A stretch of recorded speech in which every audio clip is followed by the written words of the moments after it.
After this I saw in the night visions, and behold, the fourth beast, dreadful and terrible and strong exceedingly, and it had great iron teeth.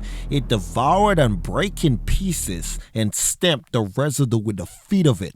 And it was diverse from all the beasts that were before it, and it had 10 horns.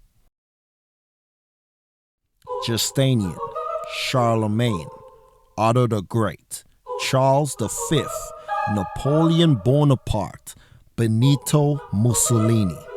What do these 6 men all have in common? And what do they have to do with Daniel's vision of the fourth beast? These individuals wielded immense influence and power. And would you believe if I told you that the modern church does not even have a clue who they are, though it is confirmed Bible prophecy? It is so important that not only does it pave the way for the abomination of desolation, no, it also plays a major role in the ushering in of the beast and the mark of the beast. Let's untangle the web of what just might be the most important but yet most ignored prophecy in the entire Bible.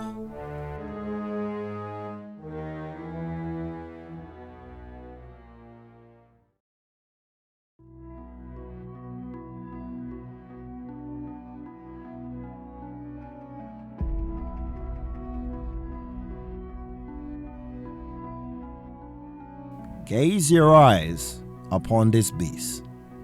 This dreadful and terrible beast has 1 head and 10 horns. Now, some of you may be wondering, why should I even care about this beast? It doesn't even affect me. Oh, really? Well, the rise and falling of these horns starts from left to right. So the left starts with the wounding of the beast. The right is the resurrecting, the worshiping, the accepting, and the mark of the beast. And you are right here. Yes, this is how close we are to end time Bible prophecy. Now that I've gotten your full attention, let's investigate these horns. But before we start talking about the 7, let's deal with the first 3 horns, which is in the next verse. I considered the horns, and behold, there came up among them another little horn, before whom there were 3 of the first horns plucked up by the roots. And behold, in this horn were eyes like the eyes of a man, and a mouth speaking great things. Who are these horns that were plucked up by the roots? Well, if you wish to understand anything, you start from the beginning. Knowing who these 3 horns represent is the first step to understanding Daniel's vision of the fourth beast. The first 3 horns on the head of the fourth beast are the Herolians, the Vandals, and the Ostrogoths. Why are these nations annihilated from the pages of history, and who did it? Sisters and brothers, this is where I'm about to start reading from the book The 4 Winds of Heaven, and I quote, Herolians. Odoacer, the leader of the Herolians, was sometimes looked upon as the leader of the Ostrogoths, but in truth he was a usurper and was later assassinated by the real king of the Ostrogoths, Theodoric II. Odoacer disposed of the last Roman emperor in 476 AD and governed Italy as representative of the Roman emperor of the East, thus becoming the first foreign ruler to govern the Roman state in Italy. This Odoacer and his Herolians were the first of the 10 horns on the head of the fourth beast. King Theodoric II led his Ostrogoths into Italy in 493 AD and besieged the Herolians in Ravenna. Odoacer surrendered and was assassinated in 493 AD. The Herolians were never heard of again. They represent the first horn that was plucked up by the roots. Vandals. The Ostrogoths, after vanquishing the Herolian, became the second foreign power to rule the Roman state in Italy. Under the Ostrogoths, Italy was still one state, but a state in which two distinct nations live, each with its own political organizations and its own version of Christianity. The Romans were Catholic and the Ostrogoths were called the Iranian version.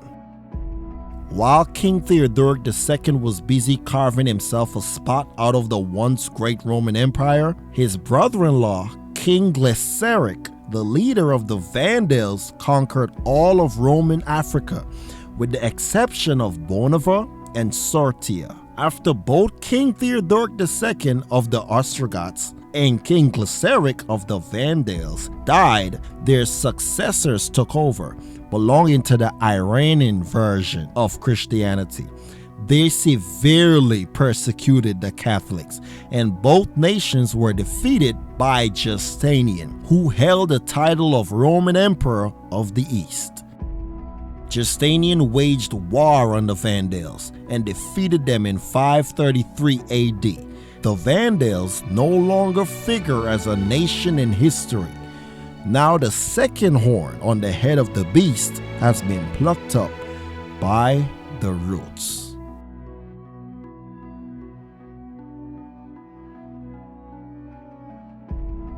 Justinian, bent on re-establishing the unity of the empire, sent an expeditionary force to Italy in 535 AD and attacked the Ostrogoths. After almost 2 decades of a ferocious war, they finally defeated them. After their defeat, the Ostrogoths disappeared from the pages of history. End quote. So there you have it, family. Herolians, gone. Vandals, gone. Ostrogoths, gone. Just like the scriptures called it. Now, I know some of you are probably wondering by now, what is the reason these nations were destroyed out of existence? What crime did they commit? Well, these 3 groups are Germanic tribes that did not follow Rome's version of Christianity. Let's read Daniel 7 and verse 8 again.